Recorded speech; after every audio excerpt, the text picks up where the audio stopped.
Since the beginning of the 1800s, educators and philosophers of education have pushed for practical education. That is, education that leads to children actually performing actions, performing tools, learning tools, and performing with tools so they can be easily adopted into society as workers, as performers in companies. Of course, we know that today things are a bit different, but there are some powerful lessons to learn. This is Tolerant Origins, and welcome to the podcast. I am your host, Alexander Salas. By trade, I'm an instructional designer, and I work in training and development, or have been doing this so for the last 15 years. When we look at the origin of learning and development, and we actually do, let's say, Google the thing, we're going to find that most of what is referred to the history of learning and development, or when real learning and development starts, is often proclaimed to be out of World War II.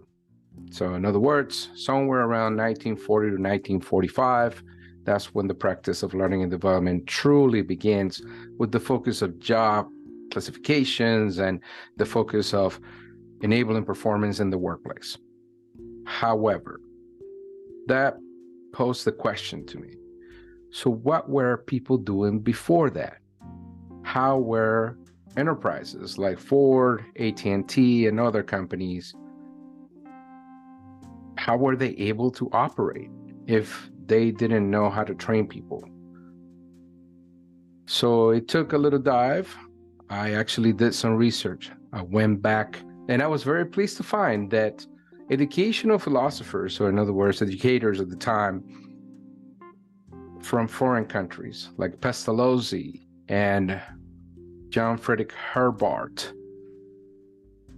professed the need to teach in a specific way where application was a direct part of the learning process, meaning that you will do the actions that will help you not only cognitively, but also behaviorally adapt to the new behavior, adapt and acquire the new skill. Then when we fast forward to the 1900s, at the turn of the century, vocational education took a front role at helping the United States really adapt to the quick changes of the Industrial Revolution. Machines were coming in, less people were needed, but more specialized people were needed to work the machines with the work of many other people. That's all great. That is fantastic. I think that's a rich history we all need to look at. However, there is one book that was published in 1919, and that book is named The Instructor, the Man, and the Job. And that book was written by Charles Ricketson Allen, or C.R. Allen for short. This book lays everything, and I mean everything, that learning and development is talking about today as best practices. This book provides details, complete details as to how people should be trained, who are the learners, who should be training the learners, and also how an organization should support the establishment of a training department with training directors. This is significant because this actually is the foundation of that critical movement that most learning and development histories out there make reference to out of World War II. So today we're taking a look at that book and some of the big lessons in that book. So you, as a business owner or training and development enthusiast, or if you call yourself a learning and development or learning experience designer, can appreciate some of these practices and perhaps consider applying them in your current environment. Before I get started, I want to thank you for listening. And if you'd like to watch, please go to our Rumble channel, which is available in the links on the description. I also give you links to the references to the books, which are fantastic in themselves, and something that really, if you love the profession, you will really appreciate. Outside of that, please know that this effort is not sponsored by anyone but me. I am doing this individually. I am not a historiographer of any kind. I can even mention the thing, I guess, or say it in one shot. So I'm not a historiographer of any kind. However, I have a strong interest in history. I think it can teach us many lessons. And there are some thoughts that I will share here that you may or may not agree with. The whole thing is that we both learn and have some insights as to what this information can give us. Besides that, I would like to remind you that this podcast is taking place in 2022. It has been over 100 years since this book was published. Some of the terms used in this book may seem like they are ignoring the existence of women or other genders, or also that is solely focused on men. However, this was the historical period at the time, and actually, if you stick around for the next episodes, I will have some information that will really enlighten you in the role of women in the workforce and training and development through this period, to this magnificent period. Okay, so we start with the events that led to the publishing of this book. Before we jump at the book, it's fair to give you this background. So we're talking about 1914 and the beginning of the First World War. And the United States does not get involved in World War I right away. President Woodrow Wilson then succeeds over in 1917 to engage in the war, and Congress declares war April 4th of 1917. What's the big deal? Well, the big deal is we got involved in the war. And if you think about it, the war started in 1914 and then in 1918. The involvement of the United States really sped up the victory. In less than a year, or in about a year or so, the war was over. The effort to support the troops with ships and creating shipyards was monumental. So our country was at war by our involvement in 1917. As we were involved in this, then there were some specific needs that we needed. There were not enough ships, and we had a threat from Germany U-boats, or Germany submarines at the time. The German submarines that were sinking our commercial ships. So merchant ships were being sunk, and also we had the need for more military transport vessels. So that triggered the necessity to build a U.S. shipping board, a regulatory department that was led by none other than Charles Schwab. Not to be confused with Schwab as the financing and investments company. Actually, Mr. Charles Schwab was a steel entrepreneur and steel executive at the major steel companies, including Carnegie Steel, for example. The main thing is this organization then created something called the U.S. Emergency Fleet Corporation, a corporation that was created, a government agency perhaps, that used leaders of companies, training directors, executives. They used these executives, these business executives, to come in and organize this huge endeavor. We're talking about shipyards that they started with 50 shipyards all around the country, all around the United States, and some parts of South America and England. This is all available in the links for the books that I'm referring to. With that came the necessity to train people in very effective ways to be able to produce the results that this effort got. If we think about it, according to Mr. Schwab, it used to take 9 to 18 months to build one steel ship.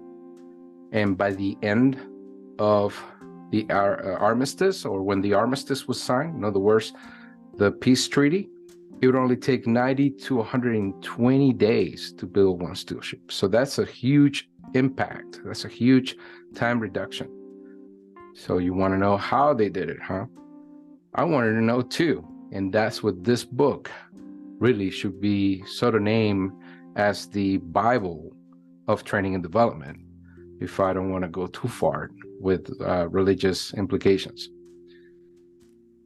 So let's dive into it and let's see some of the great thoughts, insights, and practices that the man, the instructor, and the job, or the instructor, the man, and the job has left for us. So one thing to note that is quite impactful is the preface of the book, which is written by the author, Charles Ricketson Allen. Mr. Allen was a vocational educator and instructor at MIT, one of the first known technical or manual schools, as they call them back in the day. And he was actually running a train-the-trainer program, or let's say a teacher program, instructor program at MIT.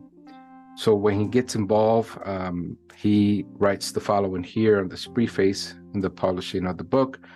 This book is intended, therefore, to serve two purposes: to serve as a handbook to instructors in industrial plants, and also to serve as instruction notes in instructor training courses. So it can't be any more clear to us as learning professionals today that this has something to do with what we did today. The material as presented here, he continues, has been developed out of notes originally used in instructor training courses and subsequently modified for the training of shipyard instructors in connection with the instructor training work of the Emergency Fleet Corporation under my direction, in which over 1,000 instructors have been trained. The last thought that he gives us here is, it is hoped that this book may contribute to the development of efficient training in our vocational schools and in our industries. If it does, the purpose for which it was written will have been accomplished. The book then continues with an introduction from another gentleman who was also a vocational educator and contributor or collaborator with Mr. Allen, and his name was C.A. Prosser, Prosser.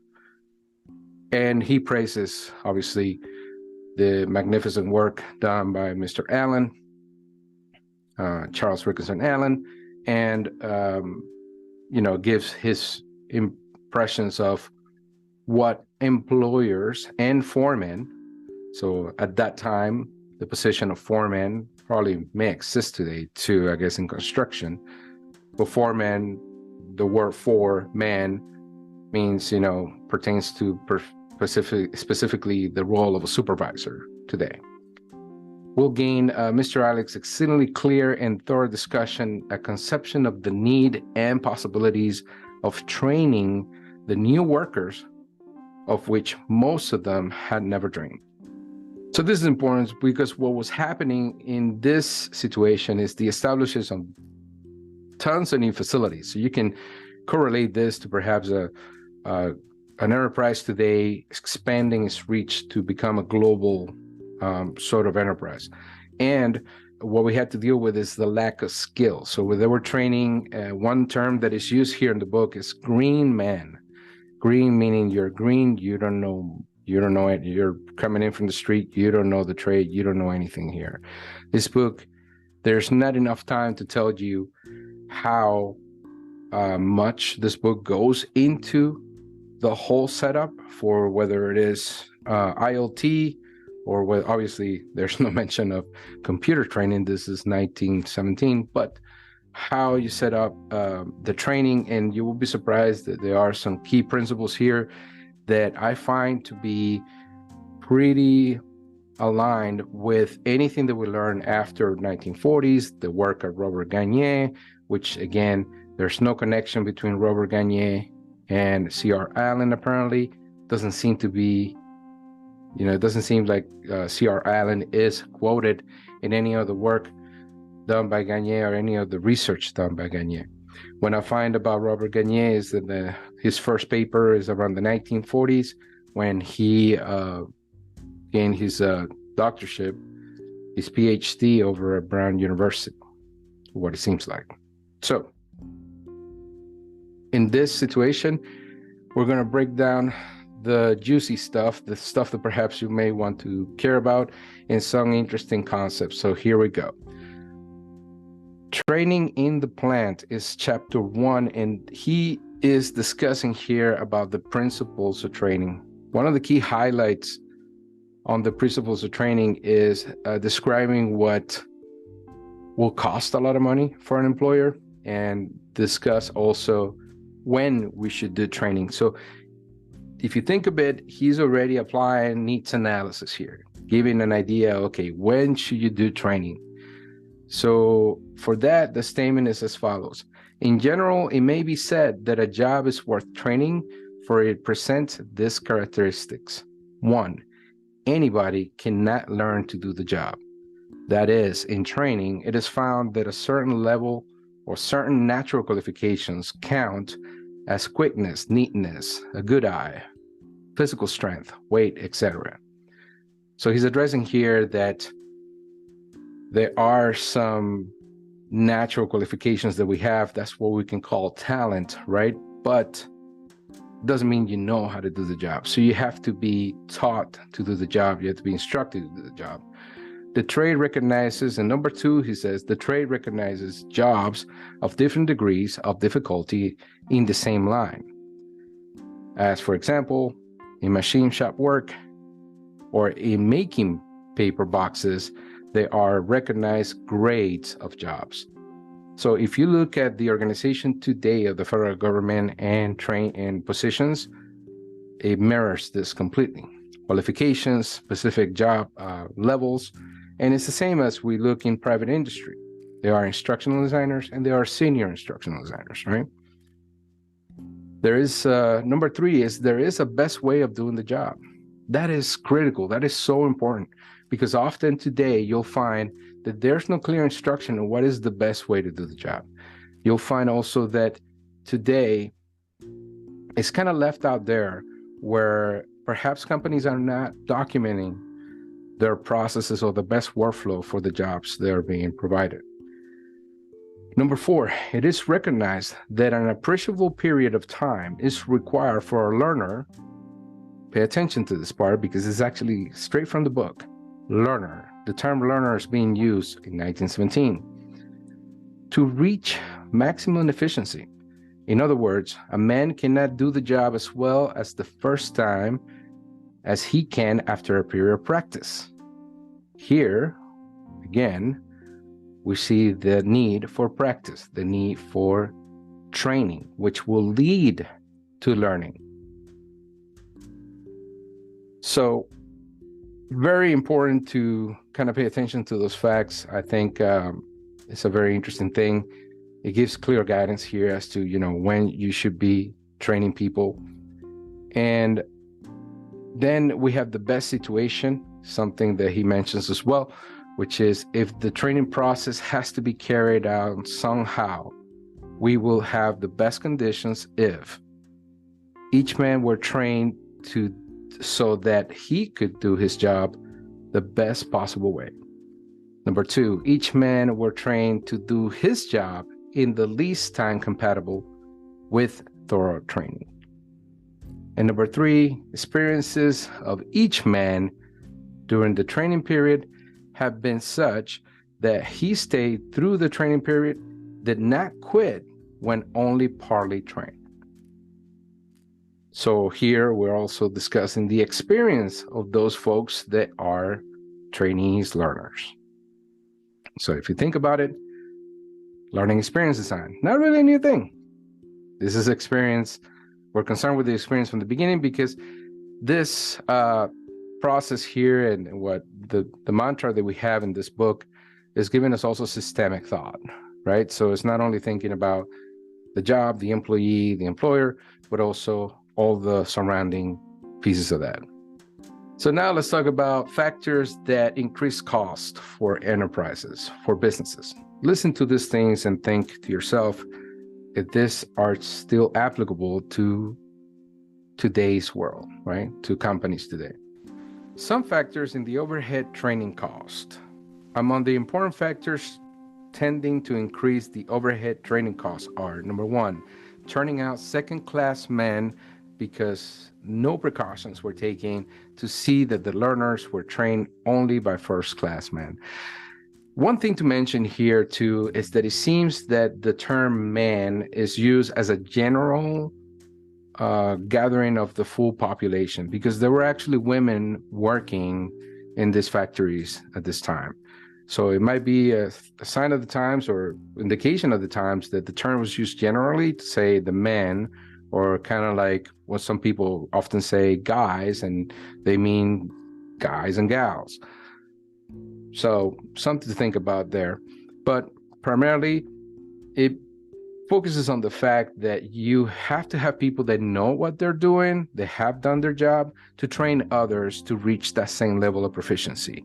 And that is super important, because really, there's not really a way to defend that. If you don't have the experience of doing the work, how can you teach anyone to become well adapted to perform in that job? You don't know what the job, you don't know how to do the job. So how will you do that? So at that point, you can only teach concepts related to the job, but you can't really teach the skill of the job. Taking too little time. Number two, taking too little time to train a man properly, because it was nobody's business to follow him up and check him up to see that he was properly trained. That is systemic training right there. That is learning experience design. You know, we know that today people speak about learning experience design in two focuses. One is UX and the other one is not focusing just on one event. Well, when you do any type of training interaction or any training intervention, it should be a system that is involved, not just doing a class or some kind of course and doing that and then just letting it go. And, you know, sometimes people say, well, the excuse is, oh, but that's the manager's job. That's not my job. Well, it may be the manager's job, but doesn't mean that you can design the whole plan as to how things are going to be followed up. Following up on the efficacy of the training, it is your job as a training and development professional. Number three, allowing to continue in the training after he is trained and knows or thinks that he can do as good a job as any other fellow, resulting in discontent and increased turnover. This is already addressing retention, and it's addressing what some of the factors that will make people not want to stay, or let's say silent quitting, as they call it today, right? So this means you don't need to train people that have been trained. If the person already has experience, perhaps what they need is just guidance, coaching, and information. Number four, putting improperly trained men onto regular production work because no training standards have been established. That is super powerful. That's another thing that is being affected today. What are the training standards? If we just talk about learning, then it's completely nebulous. It's completely general there. If you specify learning, great. You can use learning as that, meaning that it's learning and development, and you're equipping people to do their job better. If you completely provide a definition of that, then sure, that works. But this is super important in that you don't want to put people that don't meet a standard of proficiency, a standard of performance, doing the job, because that's going to frustrate that person, and it's also going to hurt the organization in the long run. 5, accepting for training men who are not fitted for that particular sort of work, or continuing to train them after it has become evident that they are unfitted for work in that particular line. You know, this could get a little touchy in a lot of areas, but it's the reality of things. We have a thought today that everyone can do any job, and that may be correct given time and given attention. But when we want to maximize the performance of an organization, perhaps some people need to do a different job than what they are set to do. And that will lead to better organization and better outcomes in a company. So these are some factors that will increase training cost. And if you're keeping someone in a job that they're not going to be good at, that can cost the company quite gravely. As C.R. Allen lists all these factors that increase training costs, he goes into deeper detail as to what that is. And then he's providing a summary of conditions for effective training. So what are the conditions for effective training? If a concern must train somehow in order to keep up the effectiveness of its force, and all concerns must, its problem is to secure maximum production and minimum overhead costs by bringing all of its force to a point where they can all do their different jobs in the best way. Since training, no matter how it's carried on, puts an overhead charge on the business, the problem is to train as well as possible, but to keep the training costs as low as possible and still train first-class men. This is largely a matter of meeting certain conditions, among the most important, which are training the right people by some suitable method of selection, conducting the breaking in process in such a way that the learner will stay through it and then remain with the concern, establishing standards of good workmanship and training on those standards. So those are three basic principles, and it starts pretty much with hiring. So when you're hiring and you're selecting folks, make sure you're hiring and selecting the right folks, meaning the capabilities they have, what is it that they can bring on their interview, what are the skills and the trajectory, right? And then from there, the break-in process, which is pretty much what your onboarding kind of leads to, and you want to do it in a way that people will feel welcome and they'll learn to stay and remain with the concern. So break-in process can be considered onboarding as well, not only onboarding as in the organizational onboarding, but onboarding into the job of the profession, right? You don't want to grab somebody in and throw them in the floor and say, hey, good luck, have fun, or go to your office, start working, have fun. You want to break them in, scaffold them into the situation. However, the key component there is that you want to establish standards of good workmanship and training on those standards. And that's something that is not often seen today, or let's say clearly communicated, right? So methods of training is another very important thing that he broke down, and this has really caught my attention. And I didn't know that there was such knowledge at this time like that. So there are two methods that he breaks down that he recognizes at the time, or which one is more effective or not. And to me, this is sort of the beginning of instructional design per se. So he talks about a method known as training by absorption.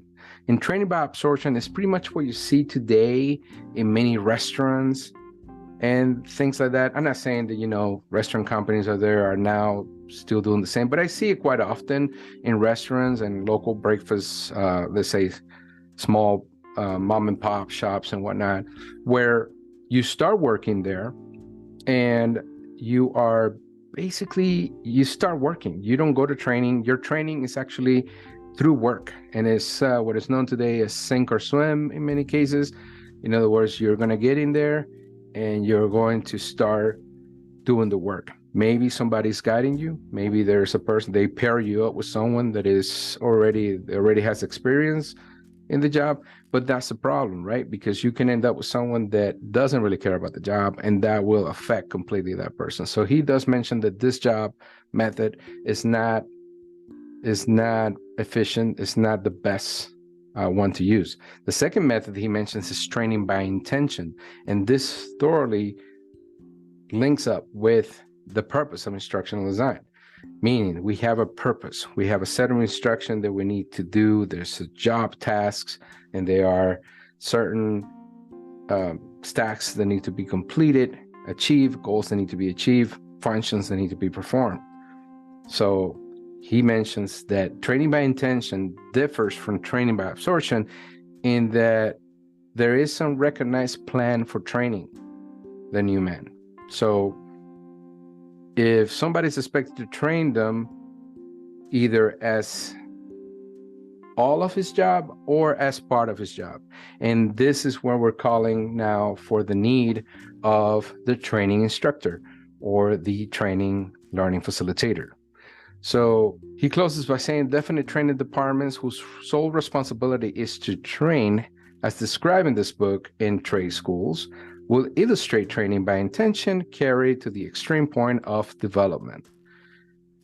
In all of these cases, somebody is paid to train the new personnel.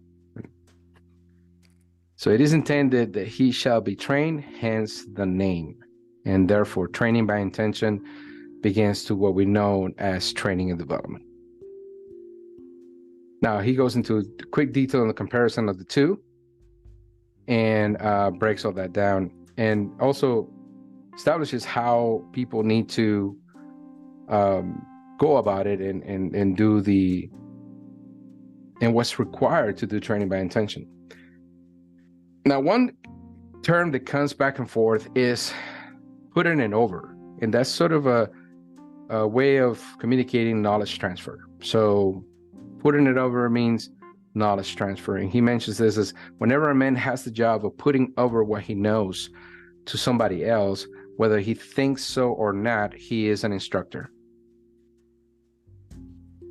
His job is to instruct, or to use the common word, the more common word, he is a teacher and his job is to teach. Men who give shop instruction rarely think of themselves as teachers. They seldom realize that they have the same sort of a job as any other teacher, but such is the fact. So far as the teaching end of it goes, teaching Bill Jones how to set an index head on a universal miller, these are terms for a machine, teaching a new recruit how to handle a rifle, and teaching Bill's son, Sammy Jones, how to solve an algebraic equation are all the same sort of jobs. So very interesting in the comparison there of training and the need for an instructor and the need for intentional training, meaning with a training plan. And all this obviously supported by instructional design. So why does it call for a specialized team to train folks? He states that in a paragraph that says why the use of regular production force interferes with effective training. So if training interferes with production, the situation also works backwards. That means, and we see this at companies all the time where, people don't have enough time to train. Well, if you have much time to train, that also impedes on production. And you have people that are in training classes that perhaps are still working and really not getting anything out of the training, and perhaps not doing the job right when they're doing it in training. So primarily when he calls out about definitely and accidentally trained instructors is that there are people out there naturally capable of providing instruction, or say training folks to do their job well. But as we know, many SMEs or subject matter experts, which are basically what these folks are, may not have that capacity. But he does call for the need of a train-the-trainer programs. In other words, you got to use experienced people to become trainers. And that makes complete sense because although you may not agree with this because perhaps you're one of those folks that don't have the experience, but you're doing the training. Otherwise, we're doing what schools kind of do. When you go to schools, you got researchers that in many cases are not practitioners, and all they have done is research. They never stepped into a company or worked in a company or done anything like that, yet they're writing the papers that everybody else is following, which is kind of weird, right? So he says that, you become an expert, but you need to be taught how to put it over. You need to be taught how to train people. and the key point that he's stressing here is that, of course, it is plain that such a training course would not undertake to teach a man anything about the trade itself, but would only show him how to put it over. In other words, how to teach others, how to transfer knowledge in the most effective way.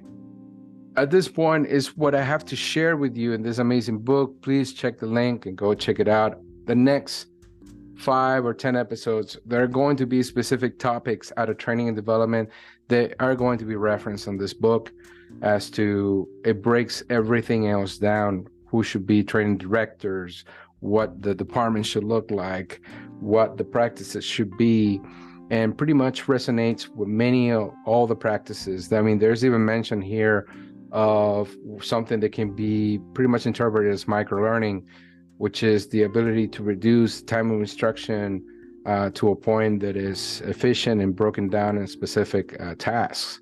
So look forward for the next episodes, as we're going to break this down, go into depth in this book, bring these challenges up, and have us think of what are the lessons going forward. Because today, obviously, we have a mix of things, and if we analyze the history of what we've done, we seem to be very efficient in World War I, out of World War I. The movement of training within industry, which I have a link for a blog article that I wrote,